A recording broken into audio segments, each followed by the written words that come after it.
I want to give you some go-to ideas about getting your CROP-QVSs done, because I think we all end up running into a book that makes us go, gosh, there's nothing I can do. I'm never going to be able to do this. Every book isn't as good as the Wednesday Wars with regards to having easy connections or easy reactions or easy opinions or easy predictions or questions, visualizations, summaries. Because there's so much detail in the Wednesday Wars that it's easy just to almost throw a dart into the book and find like an easy question and to find an easy piece of imagery to use for a visualization.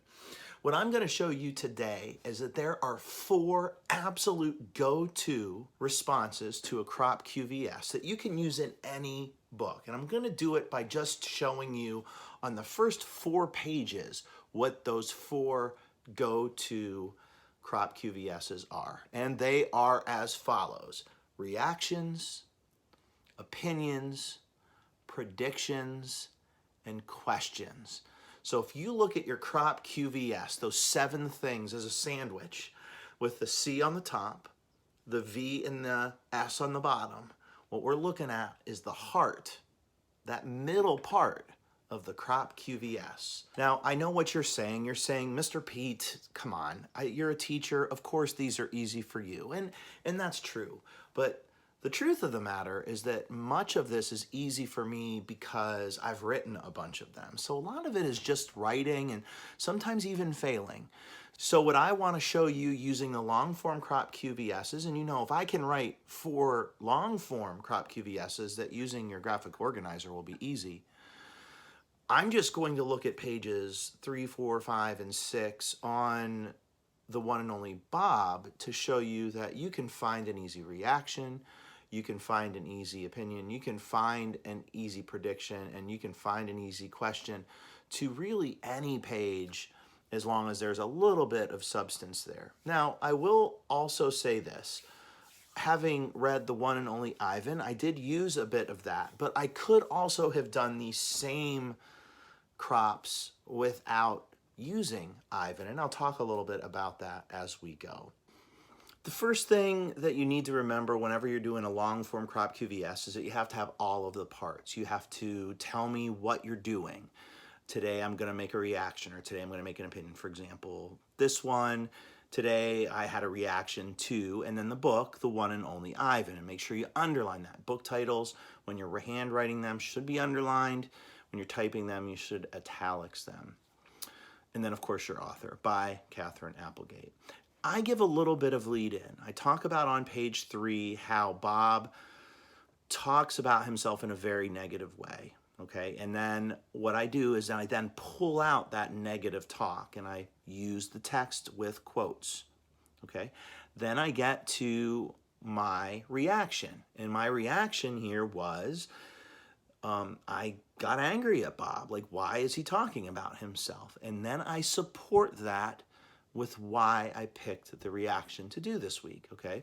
So to read that out loud to you, let me just go ahead and read it all. Today I had a reaction to The One and Only Bob by Catherine Applegate. On page 3, Bob talks about himself in a very bad way. Quote, "Nobody's ever accused me of being a good dog. I bark at empty air. I eat cat litter. I roll in garbage to enhance my aroma. I harass innocent squirrels. I hog the couch. I lick myself in the presence of company. I'm no saint," okay? My reaction, underlined, in this case I put it in red, but you'll see in the other ones I underlined it, is that this makes me feel angry that Bob doesn't give himself credit. In The One and Only Ivan, Bob was a really good friend to Ivan and helps him along the way of discovering who he was and helping Ivan save Ruby. I wonder why he still feels this way. Did something bad happen? Okay, so there is the full thing. Now, some of you might be saying, well, Mr. Pete, you used The One and Only Ivan. What if you don't have another book to fall back on? Well, I might say something like this. My reaction is that this makes me feel angry that Bob doesn't give himself enough credit. I don't know him yet as a dog, but I wonder what happened to make him feel this way. Now, this is on page 1, so you can notice not only did I have a reaction, but now I'm asking a question to kind of support that. Are we going to find out what Bob did to make him feel this bad about himself? My guess is he's going to be better than he gives himself credit for. Okay? Now, I don't know if any of that is true, but that's when you're reacting to something, you're personally reacting to it. So remember, reactions are something that you feel. You can feel something about anything as long as you can support it. Okay? Now, the next one, as we move into opinions, a lot of times kids run into trouble with opinions, and so do adults. But all an opinion is how you feel about something. Meaning, should they have done it? Should they not have done it? Okay? And your opinion is not fact. So, for example, on page 4, the next page, I was looking at all of the things that Bob is talking about that he did, that he's eaten specifically. And this is my opinion. Today I had an opinion about The One and Only Bob by Catherine Applegate. Again, same format. I'm writing an opinion, underline the title, list the author. On page 4, page number, Bob is talking about all of the things that he's eaten that he shouldn't have. Quote, here's your text. I may or may not have eaten a pepperoni pizza with anchovies when nobody was looking. Also, I may or may not have eaten a coconut vanilla birthday cake when nobody was looking. Also, I may or may not have eaten a Thanksgiving turkey when nobody was looking. Unquote. In my opinion, I think that Bob should stop being bad if he's still living with Julia, because he's going to end up in the pound. Julia loves him, but if Julia's dad gets annoyed at Bob, he may end up having to leave again and being alone. And now just reading that out loud, at the end of The One and Only Ivan, George didn't want Bob, but ended up giving in because Julia and Bob gave him that cute puppy dog look. Something like that. I know, Mr. Pete, you're using The One and Only Ivan again. Well, maybe you do it this way. In my opinion, I think that Bob should stop being bad if he wants to stay in his home. Bad dogs often end up in the pound, and I know this is at the beginning of the story, so it's likely that something bad's going to happen. He's going to have to leave the house, and it's going to be because of something bad or dumb that he's done. Now, I don't know if that's true, but you can see I don't necessarily need The One and Only Ivan to ask that question. Okay? Our next go-to is prediction. I like predictions a lot because you don't have to be right. You just have to make sense. Okay? So let me show you the prediction that I wrote just now. And again, the page is right there. We are one page over. Today I'm going to make a prediction about The One and Only Ivan, underlined by Catherine Applegate. On page 5, page number, we find out that Julia gets annoyed with Bob, but we aren't sure why. Quote, Julia named me long time ago. She's my girl. She calls me Robert when I get on her nerves. Happens pretty often, to be honest. Unquote. My prediction is that I think Bob is going to do something really bad to annoy Julia, which is why they are bringing this up so early in the novel.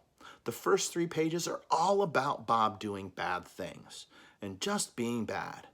Because of this, I think that Bob is going to do something really crazy that makes Julia really stressed out and sad. Or mad.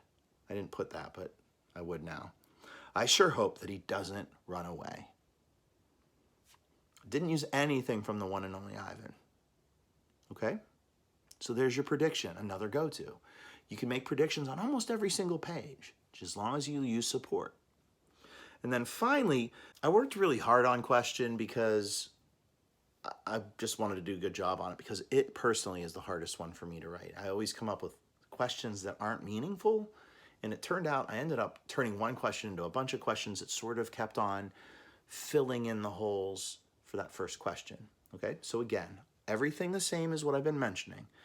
Question at the top. Today I have a question about, underline The Wednesday Wars by Catherine Applegate on page 6. Bob is talking about how he doesn't trust humans. Quote, there's an old saying about dogs, goes like this. It's no coincidence that man's best friend can't talk. Let me tell you something. If we could talk to people, they'd get an earful. You ever hear anyone mention man being dog's best friend? Nope, didn't think so. Well, I've always figured it. End of the day, you gotta be your own best friend. Look out for numero uno, unquote. My question is, I wonder why Bob feels this way about humans. We know that he was abandoned when he was just a puppy, but now he has a good family taking care of him. Julie and George are level 6. They brought him home. I wonder if Bob did something bad since the end of The One and Only Ivan. I wonder if he has another reason for hating humans, or if he was impacted that much from when he was little. Okay, so you can see I did use The One and Only Ivan there, but again, if I come back to the question, I wonder why Bob feels this way about humans. Without knowing a lot about Bob, I can't understand why he hates people so much. Something probably had to have happened that made him not trust humans the same way that when someone does something bad to me, I don't trust them anymore. I wonder if something's going to happen later in the story for him to bond with humans so that he doesn't feel the same way that he does at the beginning of this book. Okay, now we know from reading The One and Only Ivan that he's bonded with a human, bonded with a couple of them. These are going to be, for now, at the end of this. You're welcome to pause this throughout and just kind of take a look, because you can see the text and you can see me writing side by side. I am going to time lapse it so this doesn't take 2 hours for you to watch. But, you know, kind of watch the video, listen to what I'm saying, and then at the end, pause it during each one and look at them. And maybe that will help you along your way. Okay? If you have any questions, all you have to do is, again, post something in Class Dojo. Those of you that did that, and I had 3 different people do that today, just looking for some help. Here it is. Don't forget about office hours, though, because if you would have come to office hours, Mr. Pete might not have had to have made a video. All right. Have a great day, kiddos. I don't mind doing these at all. It gives me another way to kind of interact with you, even though it's not me face-to-face. It sort of is me face-to-face, because if you're watching this right now, my face is here and your face is there, and I am out.